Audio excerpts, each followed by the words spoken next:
Ladies and gentlemen, welcome to Power Bomb Weekly.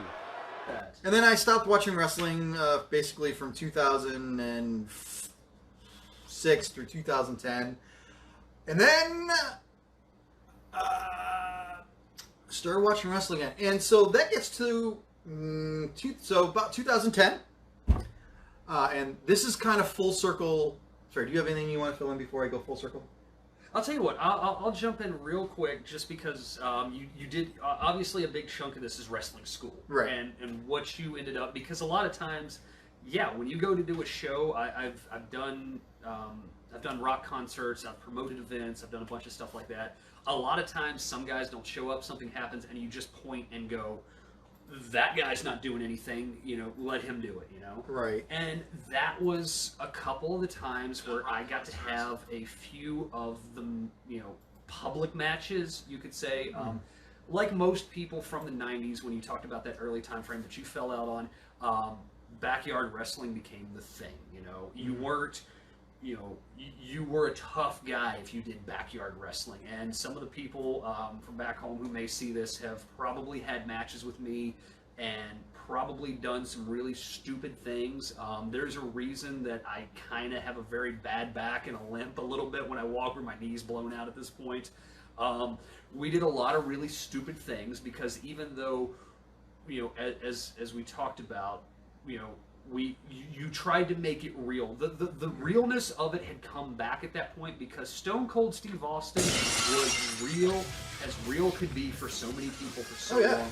And it's funny, I actually went back and watched a Stone Cold match not that long ago, and he never touched a guy that he stomped a mud hole in. He was this far away from that guy's chest when he kicked him. Right. But you felt it. You that son of a bitch is believable. Right. And that's got people more involved. And I remember all the tape circulations and things like that of these guys out there who were, legitimately putting themselves through glass, through barbed wire. You have some of these more promotions now that filled the void of ECW at that point. And I got really, I guess for the couple times that we did this at this younger age point, I no fear. I ran with no fear essentially at that point. So if somebody wanted to do it, I took it. If somebody wanted to go through a glass windshield, I went through the windshield. If we wanted to do something where somebody was going to get hurt, it was legit. And I got hurt more than once. We ran a very interesting rock show one time where we tried to incorporate wrestling into the show, and I took a power bomb on a completely, bare wood stage. We missed the rug that was on the stage. I hit it. The guy picked up a road sign and caught me in the corner of the mouth and knocked all of my teeth out, except for I had braces on, which actually caused them to break out of my gum line and stay in my head. Had to go to the emergency room and have my teeth put back into my gum line and have them basically put back into my face. It was a really hard day for that. And if you're watching and you know who you are, I do not hold any grudges, but damn, that hurt. But because of that, I really still loved it, and you did a lot of the legitimate things that you should have been doing that nobody should be doing, mind you. I got dropped on a lawnmower, the engine of a lawnmower at one point, and I had a guy drop me on my head, and that was one of the last times that I did it because I honestly, I got concussed, and I thought he broke my neck. That was the last time because the guy said he could pick me up, and he couldn't, and he just dropped me straight from his shoulder height, spiked right into like hard flat ground, and I just did that essentially, and yeah, I thought he broke my neck and I was never going to walk again. So I still obviously love the wrestling. I can easily say that I was stupid and young, and I would do it all over again because I was stupid and young, as you would. But several years later, when I was out on my own and doing things, I've been on my own for a long time, for many years. My father, who I spoke about earlier, he died when I was about 12. My mother died when I was 20. She died a week after my 20th birthday. So 15 years or more, it's been me essentially. And while I was out in the world doing stuff, and I really picked up and fell in love with, coming back to wrestling, coming back to things. And you think, I can do that too. Right. I used to do that. I did the stuff that really got me hurt. I really got punched in the head with a glass bottle. I could fake it, and actually, maybe do something with this. Right.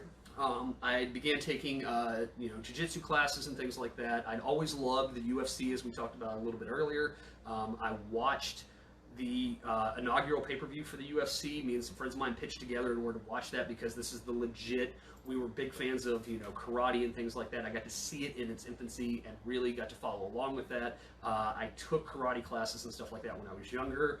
I am not a legit badass or anything at all. I've lost a lot of fights in my life, and but I love the art form of it. And the more that I can watch it now in my age, I can actually see how things could and should be done in both, a real setting and a fake setting at that point. I hate using that word, but that fake setting.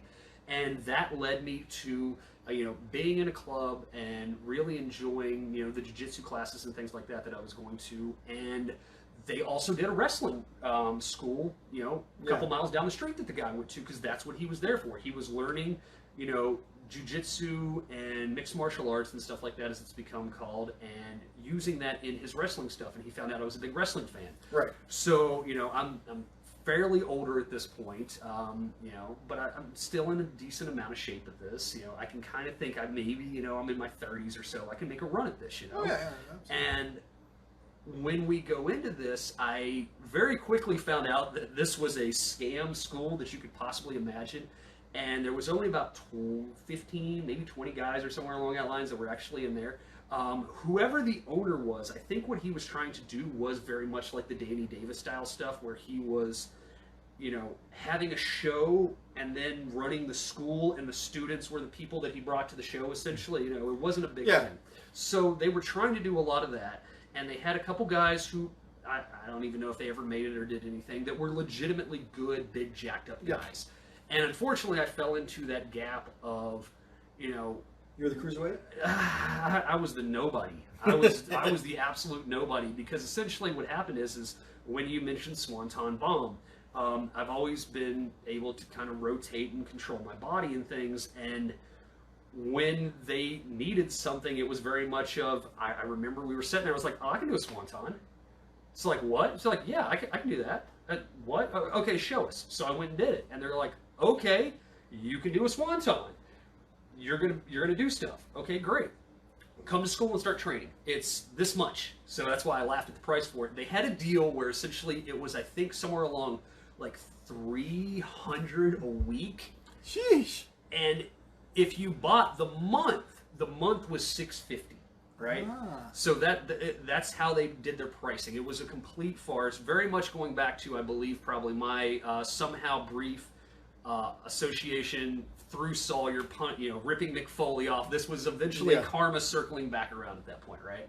So because I could do a couple things, they saw me in the ring do a couple things, they gave me a good discount, so I got to go to wrestling school for about $450, and $450 for a month. I went for 3 months, essentially. I worked 5 shows. I never got anything in, as they say. I never got anything in. I got to do the Swanton at the end. Usually I would either land on the guy, come off and go woo, and then just take a big bump and slam down, or I would miss it completely, land, go, oh my god, I missed, and then the guy would just put the boots to me and pin me, right? Yep. I then found out that this was never going to go anywhere. They, getting you money, kind of doing stuff like that. But they did bring in a couple people to speak and teach, and one of those people was Paul Orndorf. Oh, okay. Now, that is the part of the Paul Orndorf stuff where Orndorf was very much older, at this point, years at this point. Right. Never got in the ring, showed a couple lockups, talked a couple things. Obviously wasn't going to take a bump at his age. He's got the bad shoulder with the nerve damage and everything in it. But a wonderful human being was Paul Orndorf. He gave so much in that week that he came to the classes and stuff, and he was there for maybe like 3 days, for 2 weeks essentially, right? I don't know how much they paid him. I don't know what they did for it, but Right. he gave so much, and I was really able to kind of pick up some of those Old schools. those old school Yeah. vibes from him. And he liked talking to the class, and he Right. liked telling people things like that. It helps when people care. Yeah, and he cared about what we were trying to do. Now, I'm sure they paid him in advance because he's old school as well. Right. But they gave him that platform to talk to these young guys for a couple weeks, which I really enjoyed. The only downside, I would say, for Paul Orndorf is, as humble as this man is, he loves telling the story about beating the shit out of Vader with slipper socks on. Absolutely loves it. Even though he says he doesn't like to talk about it, he loves telling that story, because why wouldn't you, essentially, at that point?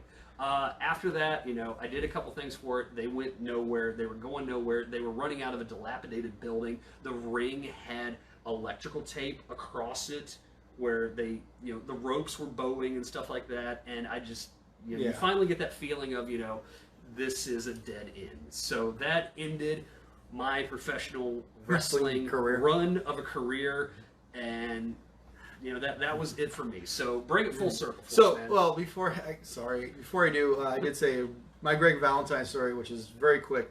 So you've seen the movie Beyond the Mat, right? Correct. So remember when Jake the Snake is wrestling Greg Valentine in Kearney, Nebraska at the fair? Oh yeah.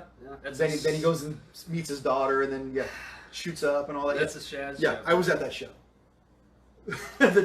Jake Roberts in Kearney, Nebraska. So full circle. So are you in the shot at all? No. Oh god, I was like, please tell me you're in the I shot. wish.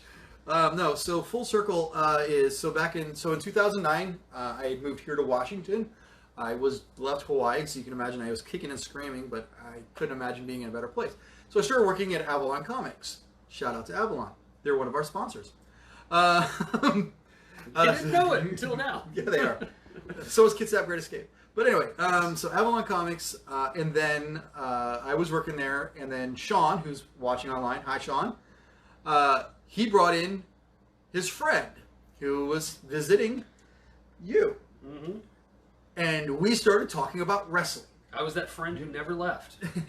We started talking about wrestling, and I looked forward to it. And when Sean would show up, but when Sean would show up and he didn't bring Mike with him, I was like, oh man, come on, Sean, bring Mike next time. So, and then we started talking about wrestling, and that became the theme. And then we talk about wrestling more and more, and then I started watching wrestling again. Currently speaking, I watch. Then, so in 2015, my father-in-law moved in with me, Dad, who from here on out will be Dad, and he started watching wrestling also. He'd never watched wrestling prior to that. His grandmother, he watched wrestling with his grandmother. Didn't watch wrestling through any of his adulthood. So are you talking like Buddy Rogers original? Probably. Kind of okay. He can't remember any of it, but he'd say, I used to watch wrestling when I was young. No, Sean, you were cool enough. You just didn't watch wrestling. And besides, I tortured Sean because I would have wrestling on at the house. He would come home from work and we would be watching it. And I remember, and maybe this is why I just take a giant dump on TNA a lot. I remember he came home one time and I was watching it was the match with RVD and Abyss. It was the one. If anybody remembers it, it's the one where Abyss allegedly beat the crap out of RVD with Janice, and he was like bleeding and stuck all over the place. And he walks home from work one time, and he's like, "Is that guy dead?"